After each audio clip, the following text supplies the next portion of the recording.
past, I could never understand what made people get together and sing. Maybe it was something to do with music classes at school. So it was with some surprise that I saw people singing with such enthusiasm in Raxaul in India. They sing at home, they sing in the church, they sing at school, at work, young and old and everybody in between. Every time I witnessed this, I felt there was something more to it than just singing together. What I saw was, in fact, a real community activity.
Just like the year before, my wife Emmy had decided to spend her well-deserved holidays working as voluntary obstetrician-gynaecologist in the small Indian town of Raxaul.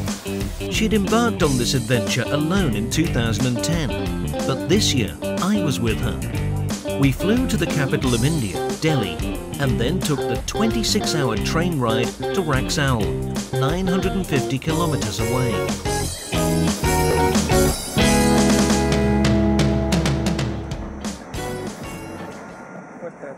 So, how was the journey? Very good. Couldn't have been better. And how did you sleep? Well, I have slept better.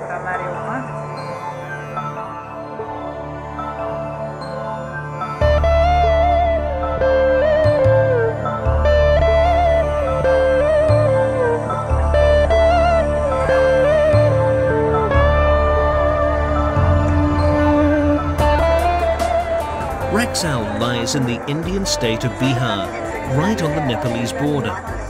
Bihar is one of the poorest states in India. The per capita income is about $115, and among its biggest problems are poor healthcare and lack of education. But there have been great steps forward in education recently. 10 years ago, only 60% of men and 33% of women were literate. And now these figures have changed to 73% for men and 53% for women. At least, these are the official statistics. According to the hospital managers, the actual literacy rate is somewhat lower.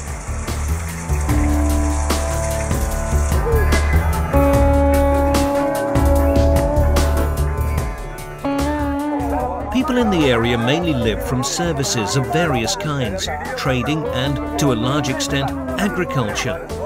When we asked our friends working in the hospital why the state was so underdeveloped, everybody cited the incompetent and extremely corrupt local government. It is a view supported by the 2005 report of the world's largest anti-corruption organization, Transparency International, which found that Bihar is India's most corrupt state. The organization measured corruption against 11 scales, and Bihar came out most corrupt in every department.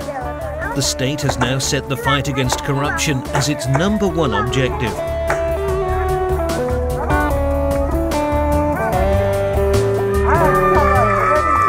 Before my wife came here in 2010, we looked through many travel guides for information about Raxaul. We found little that was encouraging.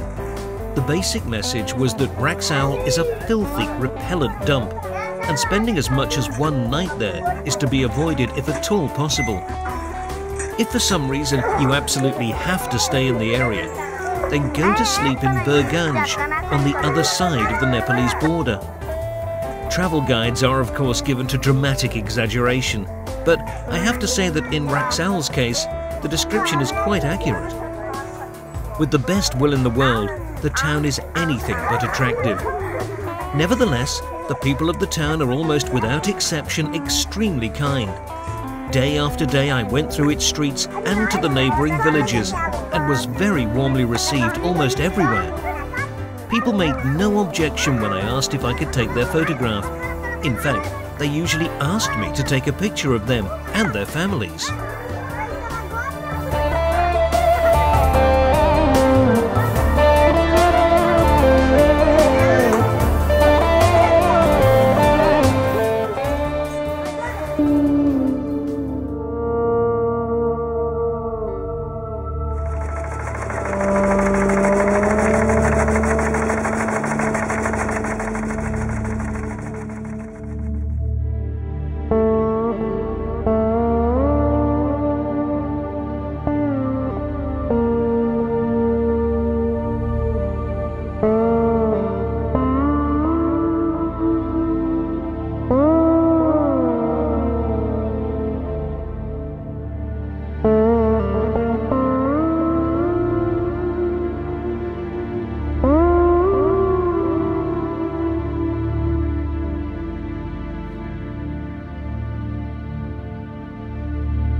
About 15 minutes walk from Raxaul is Sundarpur, the lepers' village.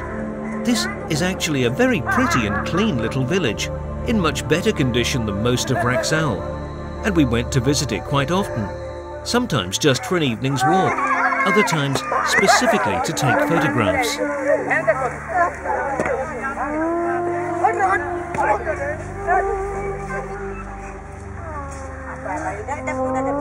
The people here too were very kind. There are several hundred leper families in the village, but of course not everybody is infected.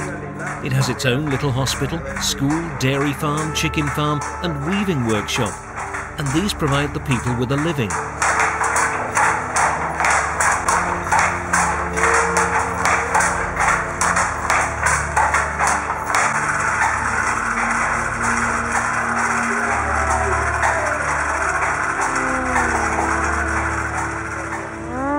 The local leprosy hospital is the largest of its kind in Bihar.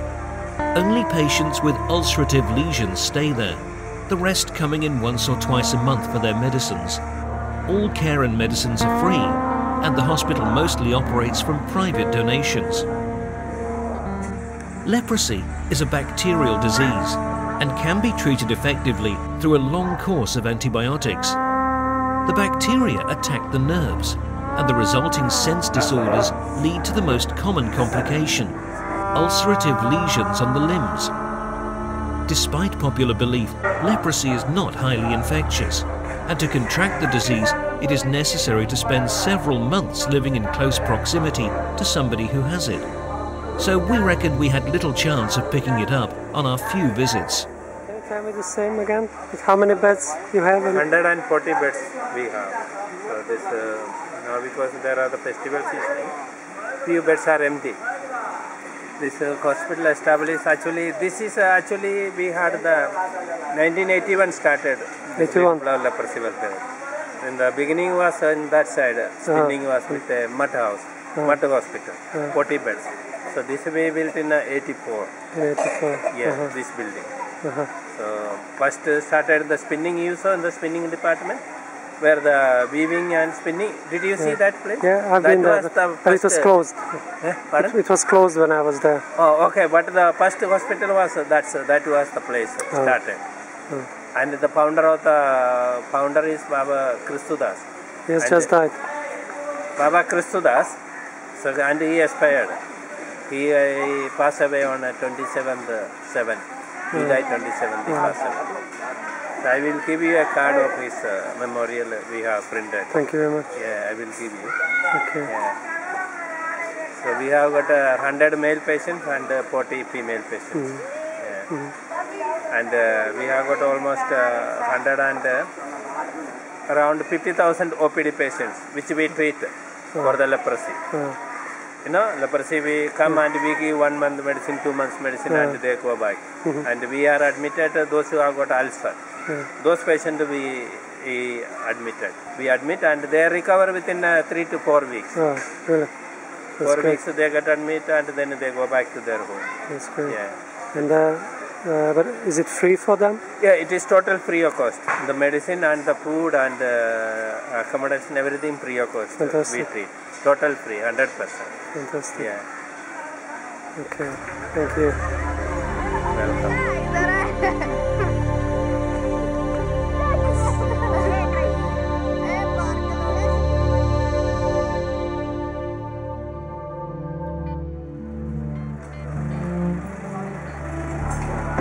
After this introduction to Raxaul and environs, we should have a look at my wife's workplace. The hospital was founded in 1930 by a Scotsman called Duncan and named after him. However unbelievable it sounds, the hospital's catchment area includes 6 million Indians and 5 million Nepalese, so that it potentially has to provide care to 11 million people. Much of its buildings are old and in need of refurbishment, but fortunately, a new building, the Mackay Block, opened this year, with the generous support of a Scottish couple, Professor Gordon and Mrs. Jackie Mackay and their family. Since obstetrics and gynaecology are located in the new building, my wife was working in somewhat better conditions than last year.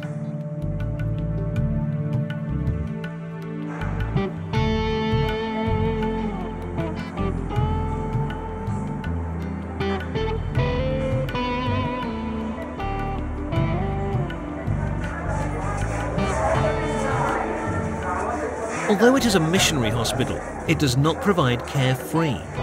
There are exceptions for people who are clearly so poor they could not possibly pay for life-saving treatment, and the hospital dips into money set aside for charitable purposes. Relatives wait in the hospital courtyard or waiting rooms while the family member is being treated, sometimes for several days.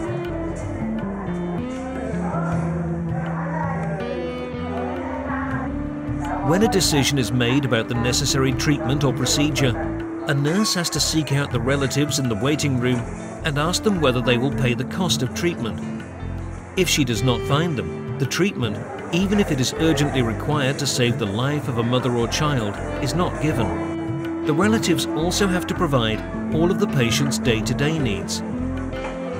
When evening falls, the waiting relatives spread out their blankets in the hospital courtyard, the better off putting up their mosquito nets, and they lie down to sleep.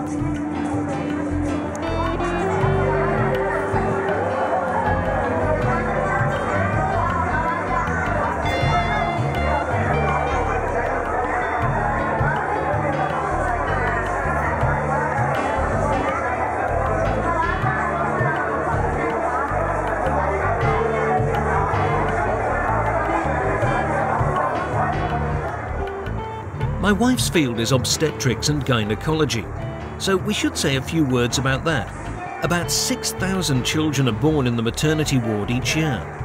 Most cases have complications because the patients are severely neglected. They often only come into hospital when a local health centre is unable to help them. Only 15% of pregnant women receive pregnancy care. Stillbirth is an everyday event, most often due to hypoxia during birth. It is often necessary to operate on neglected transverse lie when the child's arm is visible, but the embryo, most often already dead, is still in the womb. Uterine rupture is also common, which nearly always causes the death of the child and often puts the mother at risk too.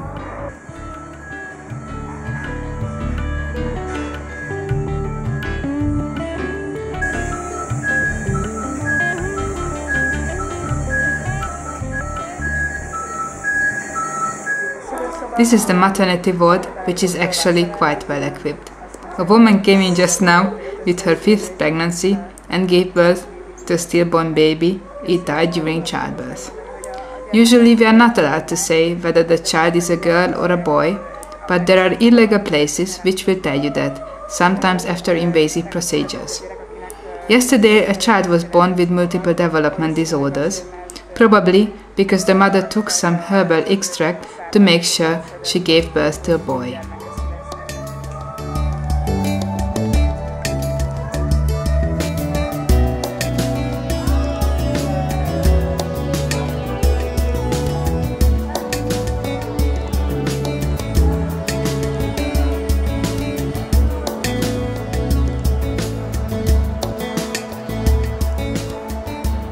Most births at the hospital are supervised by midwives. The more experienced midwives are capable of using vacuum and dealing with breech presentations. It's left to doctors to make decisions, carrying out cesarean births, treat major birth wounds and use forceps. The birth complex is a 30-bed ward, effectively a single room.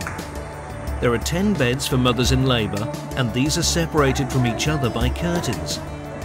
The other 20 beds contain pregnant women who've been admitted because of some kind of pathological condition or are just about to give birth. Upon admission, if it's not been done already, women are routinely tested for HIV and hepatitis B and C. The maternity complex also has a separate supervision room with 5 beds for treating eclampsia patients and those in critical condition. There are about 500 to 600 cases of eclampsia for every 6,000 births in the Duncan Hospital. Eclampsia is a condition where the mother suffers from high blood pressure and seizures, and often results in the death of the child, sometimes of the mother too.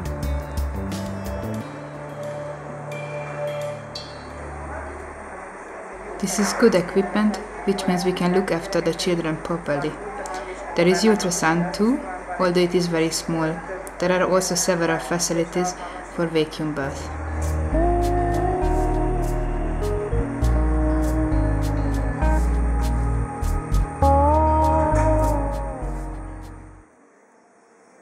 It is basically good to be back.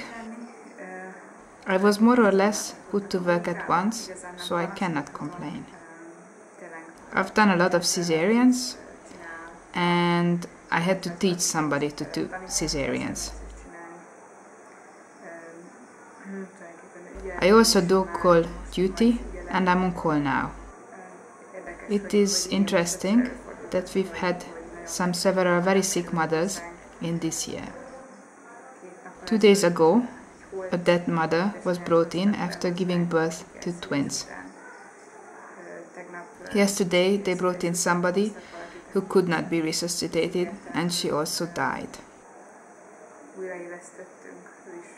Then today somebody arrived in a very bad condition, but fortunately she's all right for the moment.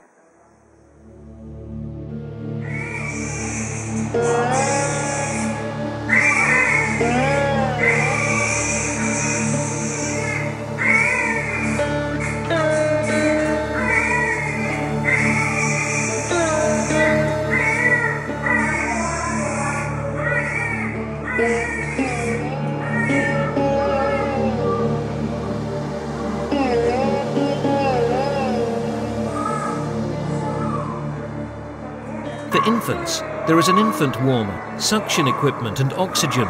There are also, of course, facilities for resuscitating and intubation of infants. Working very closely with the maternity ward is the baby and neonatal ward, where infants in critical condition and premature babies are sent. They have facilities for mechanical ventilation and phototherapy. The hospital really has all of the equipment necessary, but in insufficient quantities. It is not unusual for the relatives to have to provide artificial respiration until a mechanical ventilator is freed up.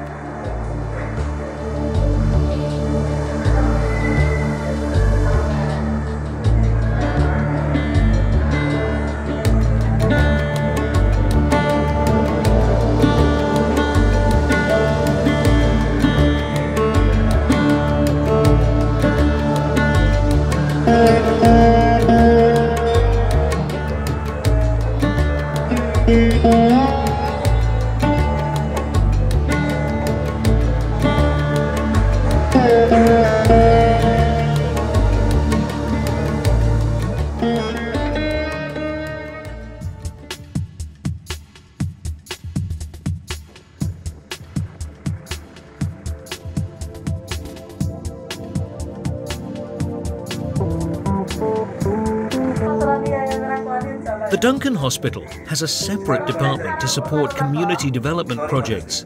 This means that the hospital supports various community initiatives in some 250 surrounding villages. These are mainly education, small business support and healthcare projects. The educational projects supplement rather than replace ordinary schools, and adult education is particularly important. There are villages in the Raxaul area where almost none of the adult women can read or write, and one of the hospital's prime initiatives is to address the illiteracy that obstructs every kind of development. लड़का और लड़की दोनों मिलकर पढ़ रहे हैं। परिवार यानी कि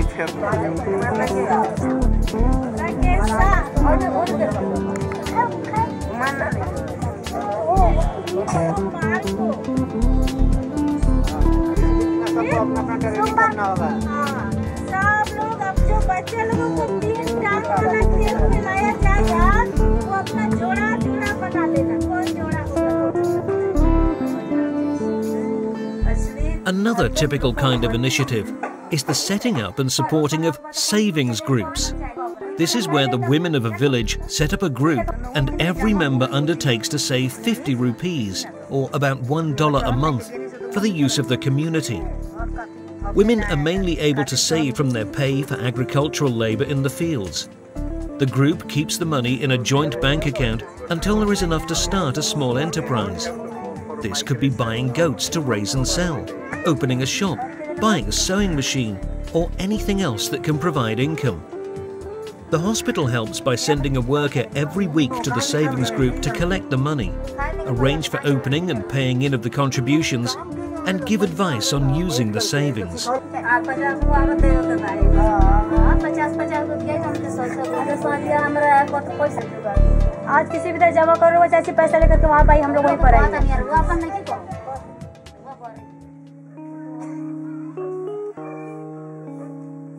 This is a village pregnancy clinic run by the Duncan Hospital. Nurses from the hospital, assisted by local helpers, carry out basic tests once a week on the pregnant women in the village and provide them with vitamins and painkillers.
I started with singing, and I could hardly finish with anything else, because it was this community, this family, the Duncan family, that got even us to join in the community singing.